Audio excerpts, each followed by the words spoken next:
छत्रपति शिवाजी महाराज की जय भवानी। भारतीय राष्ट्रीय चळवळीचे जनक लोकमान्य बाळ गंगाधर टिळक यांच्या स्मृतीला मी वंदन करतो आणि व्यासपीठावर उपस्थित या देशाचे फौलादी आणि कणखर गृहमंत्री अमितभाई शाह, आजचे सत्कार मूर्ती भारताचे राष्ट्रीय सुरक्षा सल्लागार गौरव मूर्ती अजित डोभालजी, आपले लोकप्रिय मुख्यमंत्री देवेंद्र फडणवीसजी, उपमुख्यमंत्री सुनेत्राताई पवारजी, आमचे केंद्रीय मंत्री, आमच्या सहकारी मंत्री आणि सर्व व्यासपीठावरील सन्माननीय मान्यवर, लोकमान्य टिळक स्मारक ट्रस्टचे अध्यक्ष डॉक्टर रोहित टिळक आणि ट्रस्टचे सर्व पदाधिकारी आणि सर्व मान्यवर बांधव भगिनींनो आणि पत्रकार मित्रांनो, आज 1 ऑगस्ट देशाला स्वराज्याचा मंत्र देणाऱ्या लोकमान्य बाळ गंगाधर टिळक यांच्या पुण्यतिथीचा दिवस। त्यांच्या स्मृतींना खऱ्या अर्थाने पुन्हा एकदा मी अभिवादन करतो। 1 ऑगस्ट म्हटलं की संपूर्ण देशाला आणि महाराष्ट्राला उत्सुकता असते की लोकमान्य टिळक राष्ट्रीय पुरस्काराची, आणि आम्ही देखील भाग्यवान आहोत की अनेक वेळा या पुरस्कार सोहळ्याला उपस्थित राहण्याचं भाग्य आम्हाला मिळालं।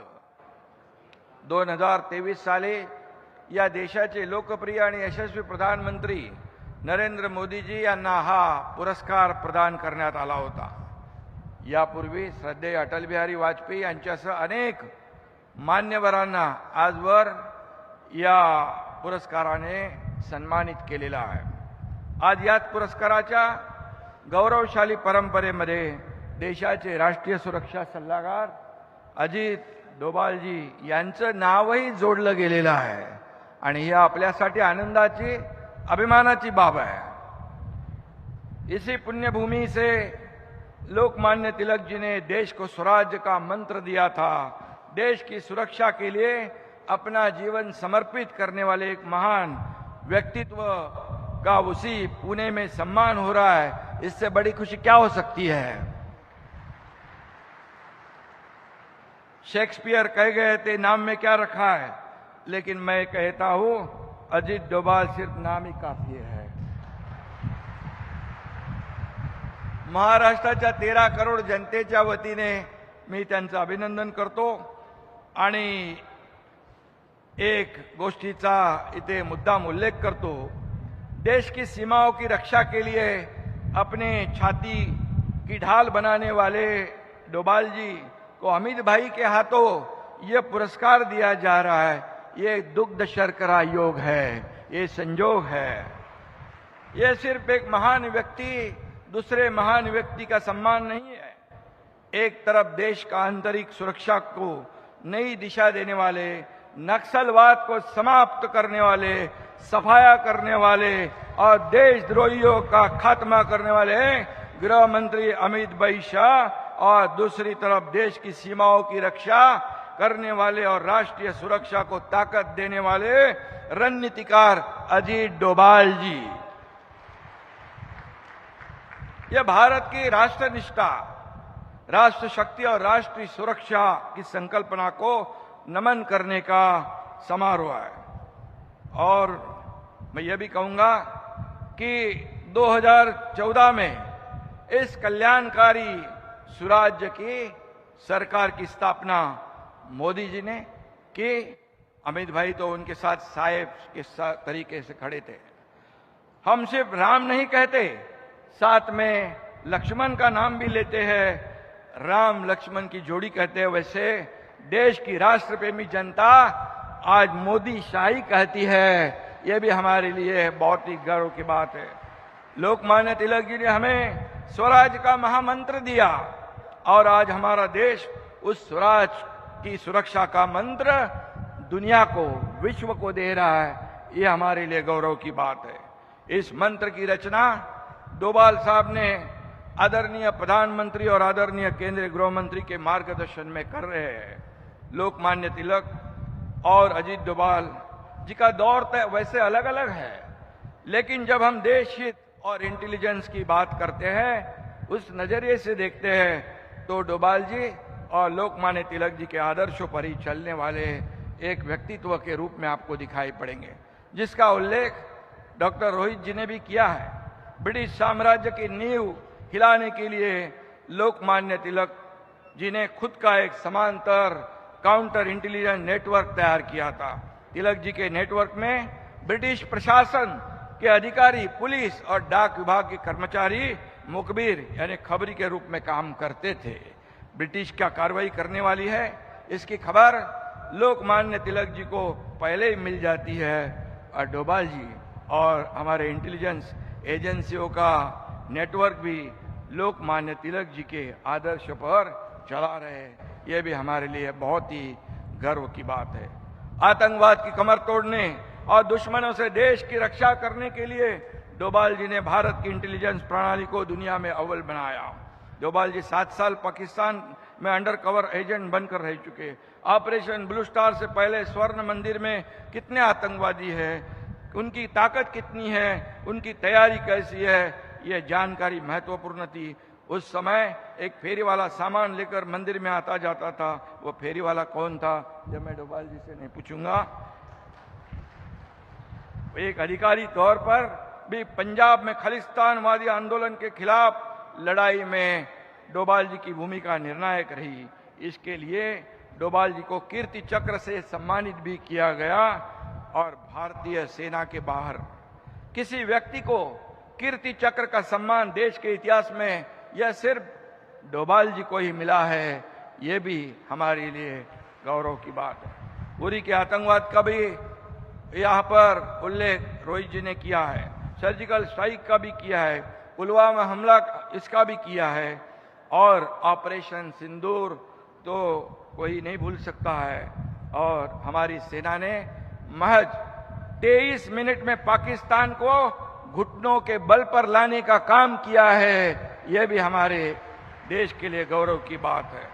और इसमें हमारे प्रधानमंत्री जी, हमारे गृह मंत्री जी और अजीत डोभाल जी का भी बहुत बड़ा योगदान है। अतुलनीय देश प्रेम, बेहतरीन रणनीतिक कौशल और राष्ट्र रक्षा के लिए किए गए कड़े सटीक फैसले ही डोभाल जी की असली पहचान है। राष्ट्र प्रथम, यही राष्ट्रभक्त डोभाल जी का मिशन है। अजीत डोभाल जी को अक्सर क्या कहने का, अभी रोहित ने तो धुरंधर की बात कही है, जेम्स बॉन्ड, भारत का जेम्स बॉन्ड, अभी जेम्स बॉन्ड का जमाना चला गया है। डोभाल साहब को नए भारत का असली धुरंधर कहे जाना भी उचित होगा। घर में घुस के मारेंगे, सशक्त भारत के इस निर्धार को पूरा करने का साहस दिखाने वाले डोभाल जी पर्दे के नहीं बल्कि असली धुरंधर है। और उनके पीछे चट्टान की तरह खड़े होने वाले हमारे मोदी जी और गृह मंत्री अमित भाई यहाँ पर उपस्थित है। इसीलिए ये सम्मान को 4 चांद लग गए हैं। डोभाल जी के युद्ध के मैदान में सीधे लड़ने वाले सैनिक नहीं, लेकिन उन्हें देखकर एक ही 2 पंक्तियां कहता हूं, सीमाएं सिर्फ नक्शों में नहीं होती, सीमाएं सिर्फ नक्शों में नहीं होती, उन्हें हौसलों से भी महफूज रखा जाता है। ये 2 पंक्तियां ही डोभाल जी का पूरा प्रोफाइल बताती है। और इसलिए 2014 से पहले देश की परिस्थिति हमने देखी है, धमाकों की घटनाओं से कांपता भारत हमने देखा है। 2014 के बाद सुरक्षित भारत भी हमने देखा है। मोदी जी देश को आगे बढ़ा रहे हैं, इसमें डोभाल साहब का भी योगदान है। भारताला युद्ध नको आहे, भारताला शांतता हवी, पण भारतीय स्वराज्याकडे डोळे वटाळून कोणी बघण्याची हिम्मत केली तर त्याचे डोळे त्याच्या हातात काढून देण्याची हिम्मत भारतीय लष्करामध्ये आहे। आणि म्हणून आज भारताची ताकद केवळ आपल्या शस्त्रामध्ये नाही, भारताची ताकद आपल्या खंबीर निर्णय क्षमतेत आहे। भारताची ताकद केवळ आपल्या सीमांमध्ये नाही, तर भारताची ताकद आपल्या 140 कोटी जनतेच्या आत्मविश्वासामध्ये आहे आणि म्हणून 2023 साली हा पुरस्कार प्रधानमंत्री नरेंद्र मोदीजी यांना मिळाला। त्यांनी हा पुरस्कार या भारताच्या जनतेला समर्पित केला। आज तोच पुरस्कार मोदीजींनी अमित भाईंनी नियुक्त केलेल्या धडाकेबाज आणि चाणाक्ष अशा देशभक्ताला मिळाला। त्याचं मी मनापासून अभिनंदन करतो, त्यांना खूप खूप धन्यवाद देतो आणि या देशाच्या सुरक्षा आणि इंटेलिजन्स परंपरेचा हा गौरव आहे। आणि रोहितजींना देखील मी धन्यवाद देतो की खऱ्या अर्थाने देशाचा सन्मान आपण केलेला आहे आणि म्हणून या पुरस्काराच्या माध्यमातून देशाच्या सैनिकांना, सुरक्षा यंत्रणांना आणि गुप्तचर यंत्रणांना हा पुरस्कार दिला आहे। खऱ्या अर्थाने मी पुन्हा एकदा मनापासून धन्यवाद देतो आणि जाता जाता 4 वळी सांगतो। नजर में मुल्क की हिफाजत का ऐसा जुनून रखा है, नजर में मुल्क की हिफाजत का ऐसा जुनून रखा है, जिस्म पर वर्दी नहीं सही पर रूह में वतन परस्ती का खून रखा है। जो खामोशी से हर साजिश को नाकाम करे, भारत माँ ने अपनी ढाल बनाकर ऐसा एक धुरंधर रखा है। त्यांना मी खूप खूप शुभेच्छा। भारत भूमीचे सुपुत्र, त्यांना उत्तम आरोग्य आणि त्यांच्या हातून अशी देशसेवा घडत राहो अशा शुभेच्छा देतो आणि रोहित टिळक आणि त्यांच्या टीमचं मनापासून अभिनंदन करतो। धन्यवाद। जय हिंद, जय महाराष्ट्र, भारत माता की जय, वंदे मातरम।